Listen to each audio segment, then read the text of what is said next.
ជំរាបសួរក៏ដូចជាសួស្តីបងប្អូនអរគ្នា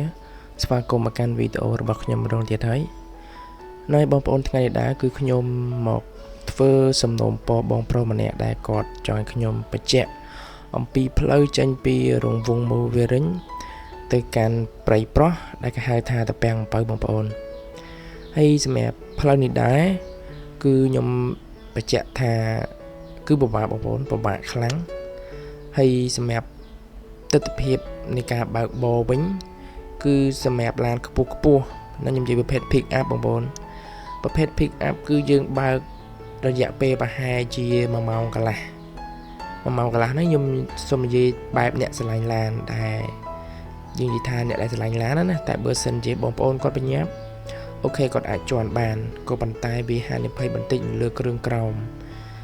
ហើយសម្រាប់កុងទ័រវិញគឺបើកបានចន្លោះត្រឹមតែ20ទៅ30ខ្សែទេបងប្អូនខ្សែចុះក្រោមហើយខ្សែហ្នឹងគឺវាមិនមែនថេទេគឺកន្លែងណារៀងស្រួលទៅជន់បានខ្សែអញ្ចឹងណាហើយខ្ញុំនិយាយសុំតទៅទៀតប្រភេទឡានទៀបដូចជា Prush CT យើងនិយាយប្រភេទឡានទៀបណានៅបងប្អូនគឺបើកអត់បានលឿនទេខ្ញុំគិតថាប្រភេទឡានទៀបគឺបើកប្រហែលចិត្តចូល2ម៉ោងអីឬក៏1ម៉ោងខ្សែអីបានឆ្លងផុតហើយសម្រាប់កុងទ័របើកវិញគឺបានត្រឹមតែ15ទៅ20ប៉ុណ្្នឹងឯងហ្នឹងហើយខ្ញុំនិយាយប្រភេទទៀបនេះគឺបងប្អូនអ្នកឆ្លាញ់ឡានតែបើបងប្អូនគាត់បញ្ញាប់អូខេគាត់អាចបើកបានពីកន្ទ័រ30ទៅ40ដោយភេទ pick up ដែរគ្រាន់តែវាមានហានិភ័យតិចបងប្អូនវាជួបបញ្ហានឹងការ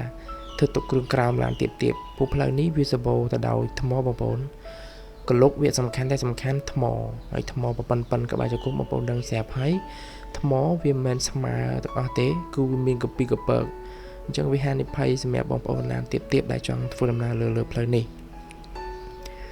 ហើយសម្រាប់សាច់ដីវិញគឺតែ20គីឡូទេបងប្អូនពីរង្វង់មូល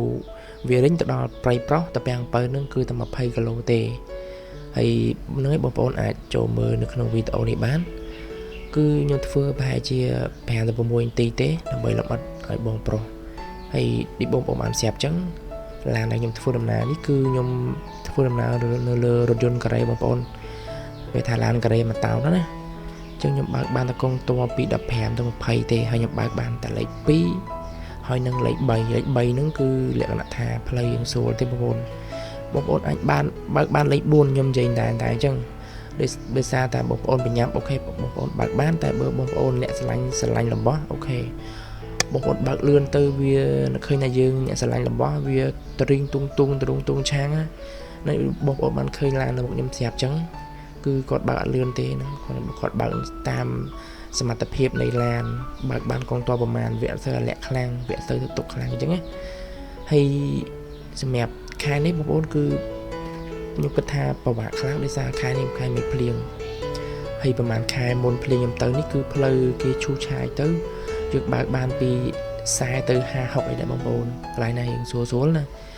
តែបើសម្រាប់ខែនេះតែម្ដងពេញគឺអត់មានកន្លែងណាស្រួលទេបងប្អូនគឺថាពិបាករហូតពីរង្វង់មូលវារិញទៅដល់ព្រៃប្រោះថាផុតផ្លូវនឹងបានអាចបើកបានហើយបងប្អូនបានឃើញស្រាប់ដូចជាឡានដឹកមកនេះនៅមុខខ្ញុំនេះចឹងដោយសារតែឡានគាត់រៀងធ្ងន់អញ្ចឹងមានន័យថាគាត់បើកលឿនបានព្រោះវាអត់សូវលាក់បងប្អូនបើថាឡានប្រភេទស្រាលអីហ្នឹងហើយប្រភេទឡានទៀបគ្នា4-5នាក់អីហ្នឹងគឺពិបាកបងប្អូនខ្ញុំគិតថាបើសិនជាអាចរកផ្លូវសម្រាប់វាងបើកទៅវាហានិភ័យក្នុងការធ្វើទុកគ្រឿងក្រោមបញ្ហាកង់វាបញ្ហាច្រើនណាស់បងប្អូនបើលើផ្លូវនេះសម្រាប់ឡានប្រភេទឡានទៀប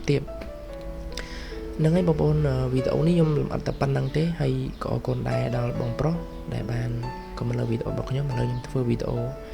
ឲ្យគាត់បានឃើញតែម្ដងទៅហើយខ្ញុំអត្ថាធិប្បាយនៅលើវីដេអូនេះបើសិនជាមានកន្លែងណា